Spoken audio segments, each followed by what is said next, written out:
네, 오정은 교수님 모십니다. 어서 오십시오. 인사를 반갑습니다. 늦게 드리려고 그러니까 좀 네. 그런 쑥스럽네. 반갑습니다. 죄송합니다. 흘레벌떡 오셨는데 또 좀 쉬지도 못하시고. 아니요, 저 아주 그냥 오늘 더구나 제가 굉장히 그 기쁜 날인데 예. 개인적으로는 오늘 그 영국의 대처 수상 탄신 90주년이 되는 해고요. 아, 오늘이 예, 그렇습니까? 그렇습니다. 그래서 이제 영국 대처 영국을 만성적인 영국병에서 건져낸 그 대처 수상 탄신 70주년이고 또 게다가 또 제가 공부했던 영국에 제가 대학원 다닐 때 예. 이분의 그 저서를 미시경제학 교재로 사용했었는데 그런 또 영국 그 경제학자가 노벨상을 또 아, 받게 그렇습니까? 되고 해서 그때 다 이분이 쓴 책을 가지고 그렇습니다. 했고. 벌써 이분은 직접 강의를 들은 것은 아니죠. 예, 그렇죠. 이분은 그때는 이미 미국으로 아닙니다. 가셨어요. 그 당시에 이분은 제가 양력 좀 보여드리죠. 예. 한번 보시죠. 예, 예. 이분이 이제 아까 양력 좀 보여드리면은 네, 이 좀 띄워주세요. 예, 일단 이분이 이제 그 75년 화면이 안 뜨네요. 예, 제가 말씀을 네. 나누죠. 일단 이분이 이제 그 예. 75년도에 예, 뭔가 지금 잘못된 것 같습니다. 예. 그럼 나라도 비춰줘야지 왜 아무것도 안 비치고 있나요? 예. 네, 이분이 일단 그 75년도에 예. 이제 캠브리지 박사를 받고요. 예. 브리스톨 대학의 교수로 있었어요. 예. 그래서 이제 브리스톨 대학 교수로 있을 때 사실은 그 75년도에 영국 그 캠브리지 대학에서 받은 예. 학위 논문을 책으로 냈는데 그 책 이름이 이제 경제학과 소비자 행태라는 책입니다. 예. 굉장히 유명한 책이었는데 벌써 이제 그래서 이 사람이 그것이 여기 이제 나왔습니다. 나옵니다만 이제 75년에 캠브리지 경제학 박사를 받고 이제 브리스톨 대학 교수로 있을 때 제가 그 영국에 공부를 하러 갔죠. 하러 갔더니 대학원 미시경제학 시간에 벌써 예. 이분의 저서를 예컨대 고다음 페이지를 한번 보면은 예. 저서 다음 페이지요. 예, 예. 넘어가도록 하겠습니다. 예.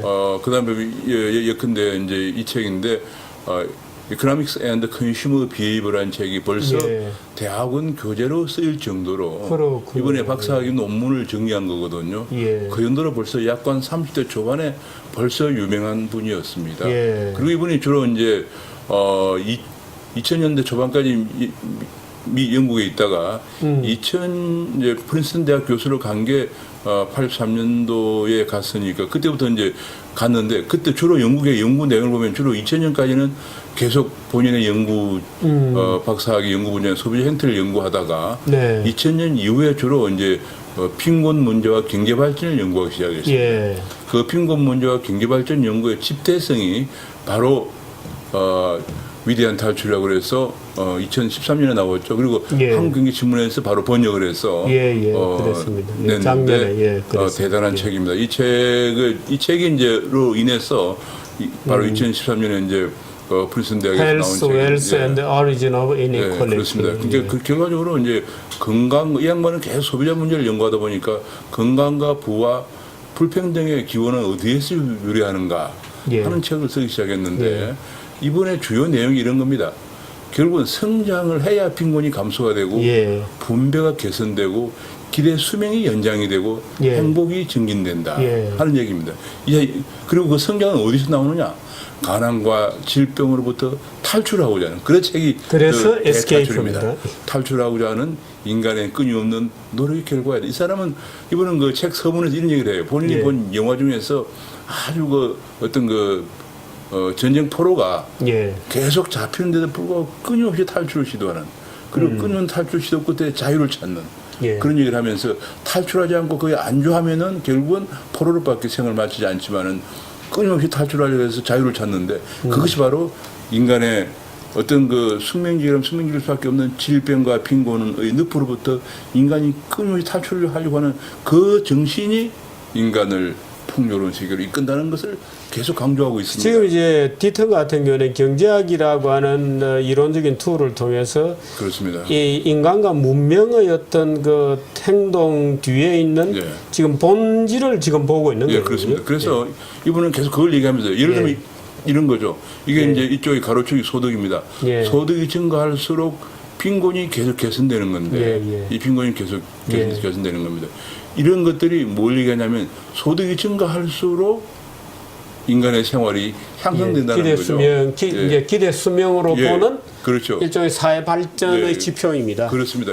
요거는 이분은 이거 외에도 경제 성장률이라든지 여러 가지 지표를 얘기하는데 많이 사용하고 있는데 기대 수명도 쓰기도 하고 또 뭐 웰빙 지표를 행복 지수를 쓰기도 하고 예. 또 뭐 여러 가지 쓰는데 예를 들면 이런 겁니다. 그래서 결국은 성장을 해야만이 이런 것들이 기대 수명도 연장이 된다. 예. 말하자면 빈곤과 질병으로부터 해방이 된다. 그래서 대탈출 자유로 가는 것이다. 인간의 예. 경제적 자유로 가는 것은 경제적 구속으로부터 해방되는 게 경제적 자유거든요. 예. 그러니까 이분은 줄기차게 그 얘기를 계속합니다. 그래서 예를 들면 또 그래프 하나 더 보면 이런 것도 있습니다. 오늘 한국경제신문에도 소개한 건데 예컨대 인도와 중국이 최근 들어서 놀라운 성장률을 하면서 영아 사망률이 급락하고 있습니다. 예.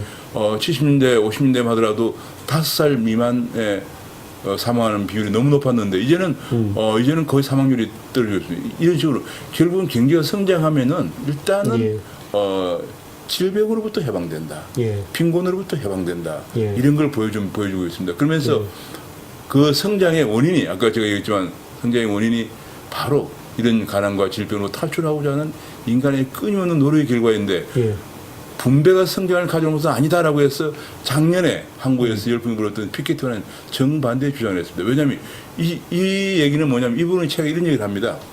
어떤 사람이 능력이 있는데 그 능력을 계속 억눌러서 평등하게 만들려고 하면은 그것이 오히려 불평등이다라는 얘기입니다.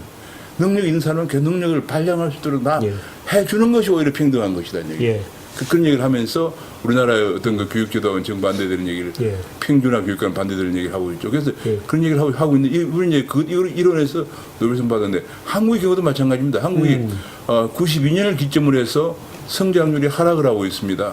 예. 예. 이 빨간 게 빨간 게 성장률이고요. 성장이고요. 그리고 파란 게 진위계수인데 진위계수는 낮아질수록 분배가 좋아지는 거거든요. 예. 성장이 높은 성장일 때는 진위계수가 이렇게 하락했습니다. 그러다 92년을 저점으로 해서 올라갑니다.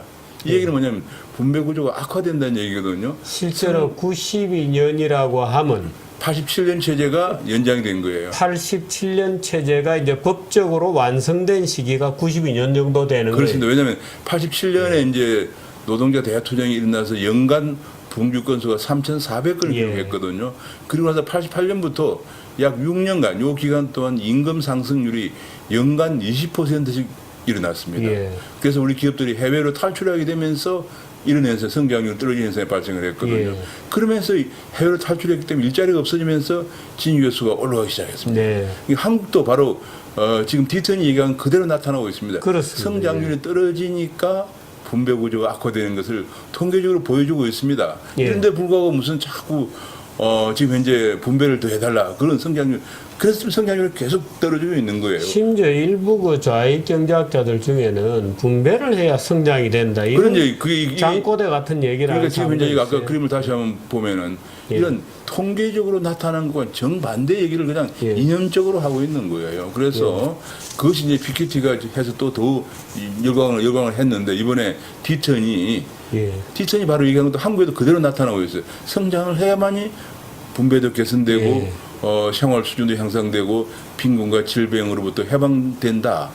대탈출을 한다. 예. 그런 얘기는 제가 실증 분석을 해보니까 한국에도 성장률이 1% 상승하면은 진위계수가 이거는 이제 높을수록 나쁜 건데 0.3이 하락합니다. 예. 이게 성장률이 소득 분배가 올라가야 개선되는 거죠. 그러면 성장률을 올려면 이제 투자 환경을 개선해야 되고 이렇게 해야 되겠죠. 근데 저 뒤에 있나 그건 다른 얘기인데. 그래서 이것이 이제 이번에 디턴의 그 노벨상 수상은 한국 경제에 너무도 큰 의미를 던져주고 있습니다. 작년에 피케티 등장으로 한국에서 물론 논쟁이 많았지만은 오해를 하고 있는 경제정책 당국자들이 있다면은 이번 디턴의 노벨상을 새롭게 평가를 하고 정책을 바로잡아야만 된다고 생각을 합니다. 사실 작년에 그 서울에서 그 피케티 책이 이제 번역이 되고 뭐 일부 뭐 요상한 언론에서 뭐 피케티를 초청을 한다 한다 해서 이제 말이 많았어요. 그래서 제가 야 이거 급히 해독제가 필요하겠다 해서 이제 디턴을 소개를 많이 했거든요. 또 뭐 오 교수님도 많이 도와주셨고. 근데 결국에는 이제 지금 스웨덴 한림원에서는 결국 디턴의 손을 넣은 거죠. 그렇습니다. 이제 제 생각으로는 스웨덴 한림원은 순수하게 아주 경제학적 측면에서 보는 스웨덴 스쿨이 있거든요. 그런 스웨덴 스쿨의 입장에서 볼 때 그야말로 이념을 생각하지 않고 순수하게 통계를 이 앵거스 디턴은 아주 과학적으로 통계적 분석하는 사람이에요. 그래서 분석 결과 나온 책을 더 평가하고 너무 이념에 치우쳐서 작년에 저희가 많은 분석을 했지만은 예. 이론적으로도 못 쓰지 않고 결과적으로 금년 초에 본인이 피케티가 자기 이론에 모순이 있다는 걸 인정을 하기에 이르렀거든요. 그런 책을 가지고 여러 가지 우리 좌파 또 그룹에서는 이것 봐라 해서 이용을 하려고 하는데 그러니까 이제 스웨덴 뭐 할리먼은 그건 아니다 하고 확실하게 이번에 스웨덴 할리먼이 아니 그러니까 R이 G보다 크다. 그러므로 불평등은 자본주의에서 필연적으로 생겨나는 결과다. 이런 것처럼 이제 주장을 한 거죠. 그렇죠. 그래서 이제 피케티하고 저 디트는 정반대로 주장한 그래서 건데. 지금 여기 정책적 측면에 본다면 피케티는 예컨대 누진 소득세를 매기게 되고 누진 자본세를 매겨야 한다 그런 주장을 했거든요. 예, 뭐 90%짜리 뭐 세금을 매기라고. 세금을 해서. 심지어는 90%까지 매긴다 이런 얘기했는데 이 디턴의 경우에는 성장을 해야 하기 때문에 오히려 세금을 낮추고 예. 규제를 규제를 없애고 예. 해서 투자를 해서 일자리를 많이 만들게 해주면은 결과적으로 소득도 개선되고 예. 아까 그림에서 보는 것처럼 이 피케티도 특징은 전 세계를 상대로 했다는 겁니다. 그렇습니다. 전 세계 예. 통계를 통해서 분석을 해본 결과 그렇게 성장이 올라가면은 향상되면 올라가면은 이제 분배도 개선되고 예. 생활 수준도 향상되고 질병과 빈곤으로부터 해방된다 하는 사실은 이 것을 디테일의 제가 얘기는 한국 얘기 같아요. 제가 그래서 한국 예를 드는 건데 예. 마침 예. 제가 한국 통계를 가지고 예. 실정 분석한 게 있기 때문에 예. 제가 인용을 했는데 예. 한국에도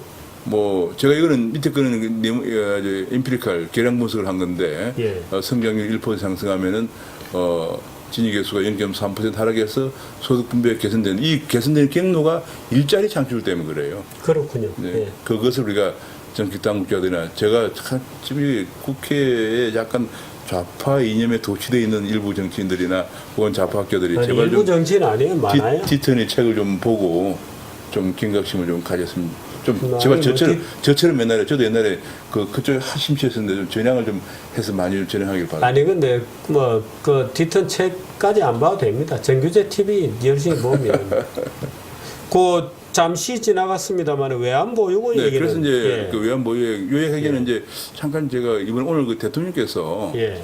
여기는 그림 우선 외환보유액 먼저 보죠. 우리 외환보유액이 예, 이제 예. 지금 현재 요거는 97년도인데 97년에 외국이 왔는데 파란 게 기타 투자 이 기타 투자가 주로 은행 대출이거든요. 빠져나가고 은행 대출이 너무 급속도로 급속한 빠져나가면서 탈출이었군요. 이게 주로 이제 그 당시에 아마 일본계 은행이 중심이 돼가지고 빠져나가면서 그나마 적었던 외환보유액 보유액이 고갈되면서 우리가 IMF로 가지 않을 수 없는 상황에 몰렸거든요. 예. 근데 그래서 이제 은행 대출 중요하고 그다음에 이제 2008년 같은 경우에 우리가 미국과 통화 사업을 체결하지 않았으면 위기가 왔을 겁니다. 그때는 그 전에 보면 주로 이제 주식 투자, 예. 파란 게 주식 투자고 또 이게 은행 대출인데 주식 투자, 은행 대출이 2008년 전에 많이 빠져나갔습니다. 그래서 이런 부분들 때문에 그렇군요. 우리가 통화 사업을 미국과 체결하지 않으면 안 되는 상황까지 갔었고요. 근데 이번에는 미국에서 금리를 올리지도 않았는데 벌써부터 빠져나갑니다. 빠져나가는 게 지금 보면 그렇군요. 지금 파란 게 은행 대출도 많이 빠져나가고요. 예. 지금 뭐 주식 하시는 분은 주식만 얘기하지만 그 다음에 채권도 많이 빠져나가고요. 주로 이렇게 주식도 일부 빠져나가는데 벌써 빠져나가기 시작을 하고 있습니다. 그래서 지금 미국에서 금리를 올리면 이번에는 왜 이런 현상이 벌어지냐면 미국에서 금리를 올리면은 채권은 금리 차이가 나니까 빠져나가고요. 예. 은행 대출은 현재 우리나라 기업들이 중국 그 성장 둔화로 수출이 감소하면서 예. 기업의 수익이 계속 악화되지만 기업이 난립니다 지금. 예. 그러면서 은행 대출은 결국은 기업 대출로 가거든요. 예. 그러면 나중에 받지 못할 가능성이 있다 해서 은행 대출이 파란 부분 빠져나가고 있습니다. 게다가 기업 부실 때문에 주가가 하락할 것으로 우려되면서 주식시장 빠져나가거든요. 네. 앞으로 이런 현상 이번에는 제가 보기에는 과거에는 1997년도에는 은행 대출이 빠져나가고 2008년도에는 은행 대출과 주식 자금이 나가고 이번에는 제가 걱정되는 것이 이게 은행 대출과 채권과 주식이 동시에 빠져나가는 유출액이 예상보다 클 가능성이 상당히 농후하다. 지금 추세를 보면은. 지금 우리 최경환 경제팀은 그동안에는 뭐 일본 우리 돈 일본하고 통화 사업 안 해도 된다. 어쩌고 저쩌고 하고 이제 일본하고 사이가 나빠지면서 통화 스와핑 안 해도 된다고 다 없애버렸잖아요. 저는 그래서 대통령을 정말 잘 하셔야 되는데. 그건 아니건데 이번에 IMF 총회에서 다자간 통화 수업이 또 필요하다고 또 주장했어요. 그러니까 이게 지금 말이죠. 지금 뭐 이제 임기도 얼마 남았는데 다음 총선에 나올 것이니까 제가 보기에는 대통령을 제대로 부총리도 보좌를 하셨어야 되는데 조금 아쉬움이 있습니다. 그래서 그걸 제가 이제 이런 걸 보면서 야 이렇게만 만약에 더 나가면 어떻게 될까 하는 걸 이제 봤는데 현재 우리가 여기에 외환 보유액이고 외채가 너무 많습니다. 외환 보유액은 3,600달러인데 대외 채무는 한 4,200억 달러에 달하거든요. 그렇군요. 이게 지금 우리가 요 시기만 유일하게 외환 보유액이 외채보다 많았고 항상 외채가 외환 지금 우리 외환 보유액이 굉장히 많다고 생각하고 있는데 외채가 더 많죠. 아, 그렇군요. 근데 이 외채만 문제가 아니고 예. 우리나라 주식시장에 들어와 있는 약 외국인 자금이 약 4,500달러 정도 됩니다. 예. 그러니까 이런 것들이 빠져나가는데 이걸 제가 계산을 해봤습니다. 위기 때는 언제나 최악의 경우를 생각하고 준비를 해야 되거든요. 예. 근데 위기는 보면 우리가 언제나 원유 같은 거 수입을 해야 되니까 수입액의 30%는 언제나 보존해야 되는 게 예. IMF의 권고 사항입니다. 우리 수입액이 5천억 달러 정도 되기 예. 때문에 약 연간 수입액입니다. 예, 1,500억 달러는 우리는 기름 수입에도 연간 1,000억 달러를 쓰는 나라입니다. 곡물 수입에 이런 것들을 가질 돈이 필요하고요. 그 다음에 이제 외채 중에서 단기 외채 또는 장기 외채 중에서 1년 내에 갚아야 될 거. 1년 내에 갚아야 될 게 평상시에는 만기 연장이 되는데 일단 한국이 위기 상황이다 그러면 만기 연장을 안 해줍니다. 예. 이건 100% 우리가 갖고 있어야 되고요. 예. 그다음에 외국인 주식 투자 자금이 약 4,160억 달러 되는데 지난 9월 18일 현재 이것에 옛날 위기 때를 제가 경험을 체크해 보니까 33% 나갔어요. 예. 그러면 그것도 1,300억 달러. 그러면 현재 위기가 만약 발생할 것 같으면은 동남아 위기가 오고 이래서 우리 전임들 같으면 언제나 4,700억 달러가 필요한데 현재 외환 보유액이 3,600억 달러거든요. 그러면 부족분이 약 1,000억 달러가 부족한데 이선 외화 유동성 조금 전에 주필님 말씀하신 게 있는데 그 지금 현재 우리는 한중 통화 수합밖에 없습니다. 이거 580억 달러. 또 한 가지가 이제 창마이 이니셔티브라고 그래가지고 있는데 이거는 384억 달러인데 이거는 문제가 우리가 이걸 쓰면은 IMF 조건을 이행을 해야 돼요. 옛날에 우리가 97년도에 얼마나 혼났습니까? 아, 그렇습니까? 이건 갑자기 손을 안 대는 게 좋아요. 그건 뭐 어떤 면으로 보면 수합은 아니군요. 예, 그렇습니다. 조건부 대출이고. 그렇습니다. 요거는 조건부 대출인데 갑자기 손을 안 대는 게 좋은데 또 한 가지는 우리가 언제나 위기가 올려 그러면은 달러 가치가 워낙 올라가기 때문에 자본 도표가 일어납니다. 누구든지 달러를 가지고 있으면 이익을 보니까 그것이 보통 3,400억 달러 일어나고요. 제가 아주 보수적으로 추정한 건데요. 그러면 또 환율이 너무 급등을 하면은 또 외국인 자금이 너무 빨리 빠져나가니까 그걸 안정시키기 위해서 시장 개입을 옛날에도 한국은행 하는데 대체로 3,400억 달러 개입합니다.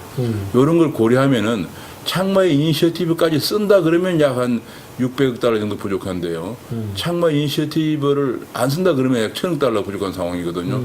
근데 그거 외에 또 뭐가 있냐면 요거 외에도 한 가지 더 있는데 창마 이니셔티브를 안 쓰면 약 1,000억 달러 부족한데 지금 현재 가장 큰 것 중에 하나가 옛날에도 2008년도에도 문제되었던 것 중에 하나가 우리나라 지금 글로벌 기능이 하나로 해외 법인들이 많거든요. 예. 해외 법인들이 현지에서 빌린 돈이 있어요. 예. 현지에 빌린 돈을 결국은 못 갚으면은 서울 본사에서 갚아야 되는데 예. 이게 지금 제가 통계를 갖고 오지 않는데 대체로 한 500억 달러 내외 될 조금 전에 본 그 외채에 포함되는 거죠. 예, 아니 그 포함을 안 됩니다. 아, 그렇습니까? 예, 그래서 제가 그걸 강조하는데 현재 외채에 포함이 안 돼. 왜냐하면 이는 해외 법인이기 때문에 통계적으로는 그렇군요. 통계적으로 포함이 안 되는데 그게 한 현실적으로는 국내 본사가 책임져야 그렇죠. 그 부분을 한 500억 달러 이상 될 건데 이걸 계산해야 돼. 그러면 그까지 계산하면 대체로 약간 1,500억 달러 본사 보정 분들이 있다. 그렇습니다. 예, 그까지 고려하면 약 1,500억 달러 부족하기 때문에 우리가 지금 현재 미국 금리 인상을 앞두고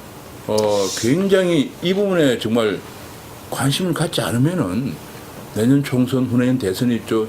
정부나 정치인들은 신경 안 쓰고 정치 장관들은 또 총선 나갈 신경을 써 이러다 보면은 우리나라가 그런 와중에 동남아 말레이시아 지금 오정은 교수님도 외환 부족 이렇게 얘기를 하고 최근에 그 국제금융에 대해서 그 많은 분들은 자금 부족 사태가 곧 올 수도 있지 않겠는가 이런 얘기를 많이 걱정을 해요. 그렇습니다. 왜냐하면 외국인들이 돈을 빼나가고 하면은 이제 일단은 유동성이 부족해지면서 그렇지 않아도 기업들이 지금 우리나라 기업들이 현재 약 한 엄청나게 많은 지금 외부 감사 대상 기업이 한 2만 5천 개에서 3,400개 기업이 3년 동안 영업이익으로 이자도 못 갖고 있는 상황이거든요. 그런 상황에서 금리는 올라가고 유동성은 없어지면은 적어지면 경색되면은 기업 부실이 되고 그것이 은행 부실이 되면서 지금 현재 우리나라가 제가 보기에는 잘못하면 2017년경에 은행 위기와 외환 위기가 동시에 오는 상황이 발생할 가능성이 크다. 이것 때문에 정말 선거가 다가오는 게 또 굉장히 불길한데 뭐 선거 기간 동안에 완전히 뭐 중앙 정부도 올스톱이고 그야말로 뭐 무결정 상태로 무결정의 혼란으로 빨려 들어가는 거죠. 우리 그래서 우리가 1997년에 97년 같은 경우는 우리가 사실은 아무리 경기가 나빠도 필리핀, 태국, 인도네시아와 같은 반열에서 위기를 당할 수는 없는 나라거든요. 예. 근데 온 이유가 뭔가? 97년에 1년 동안 1년 내내 선거했죠. 우리나라가 시끄러웠습니다. 한보, 기아, 뭐 대모 노조 파업에다가 또 뭐 파업에 뭐 기아는 또 국민 기업으로 해라 뭐 별별 얘기들 가지고 그래서 1년 내내 싸웠죠. 저는 2016년, 17년이 또 그런 사태가 와서는 정말로 안 된다. 우리 후손들이 이제는 정말 이런 사태가 발생하면 안 된다 하는 것을 때문에 제가 이런 예. 그 분석을 보여드리면서 어떻든 뭐 대비를 한다. 한미 관계도 썩뭐 요즘 안심할 수가 없는데 이번에 이제 어떻든 박근혜 대통령 미국 가서 경제인들을 많이 데려갔으니까 저는 뭔가 그래서 좀 저는 그래서 이번에 대통령께서 오늘 방미를 하셨는데 예. 경제인들 160명 데려갔습니다. 근데 제가 중요하게 생각하는 포인트는 물론 경제인들 160명 데려갔는데 그중에 84%가 중소기업들 데려가서 한미 FTA의 혜택을 중소기업이 좀 더 많이 보게 한다. 뭐 좋습니다. 그리고 좋은데 가장 중요한 게 뭐냐. 저 세 가지입니다. 하나는 2008년의 위기 때 한미 통화 수합이 아니었으면 우리가 위기를 겪었잖아요. 그러면 지금 중국에 약간 갱도돼 있다고 미국에서 우려하는 시각이 와싱턴에서 있기 때문에 우리는 그렇지 않다는 걸 확실하게 인식시켜주면서 만약의 경우를 대비해서 우리가 한미 간의 통화 수합 같은 걸 다시 위기가 오기 전에 좀 체결할 수는 없는 것인지 이런 것을 물밑에서 이런 공개적으로 하기는 어렵습니다. 좀 하는 그런 게 필요하고 또 한 가지는 환율 문제. 환율 예. 문제가 얘는 계속 양적 완화 때문에 절하되고 있고 위안화도 평가 절하되고 있는데 원화는 지금 꼼짝 못하고 오히려 평가 지금 절상이 되고요 최근에. 네. 절상되고 있으니까 이 문제에 관해서 미국과 협조 관계를 구축해야 되고 세 번째가 TPP 관해서 우리가 늦었지만은 미국의 양해를 얻어서 우리가 조인하는 이런 방향이 사실 이 부분이 더 큰 과제이기 때문에 이거는 참 그 외교 채널을 이번 기회에 다각적으로 동원해서 좀 했으면 좋고 겉으로는 물론 이제 통상사절단을 데리고 와서 뭐 여러 가지 네. 하는 거 좋은데 그런 세 가지에 좀 역점을 두는데 제가 이번에 조금 보니까 그런 대표들이 수행 명단에 예. 보이지 않고 청와대 몇 사람들 수석들만 데려가는 점이 있어서 조금 아쉬움인데 하여튼 그런 세 가지 부분에 대해서 우리가 박근혜 대통령 나머지 임기 동안에 미국과의 그 외교 경제 외교 관계를 좀 더 잘했어요. 물론 네. 북핵도 중요합니다. 그러나 경제 외교 관계를 좀 잘했으면 좋겠다는 네. 생각입니다. 여기까지 듣겠습니다. 고맙습니다. 감사합니다. 예. 네, 광고 들으시죠. 맛있는 거 사가지고 와. 맛있는 거 잠깐 아빠 계산 좀 할게. 아빠 거의 다 왔어. 우산 있어요? 별로 치네? 잠깐만. 잠시만 계산 좀 할게. 계산은 심플하게 삼성페이로 샥. 삼성페이.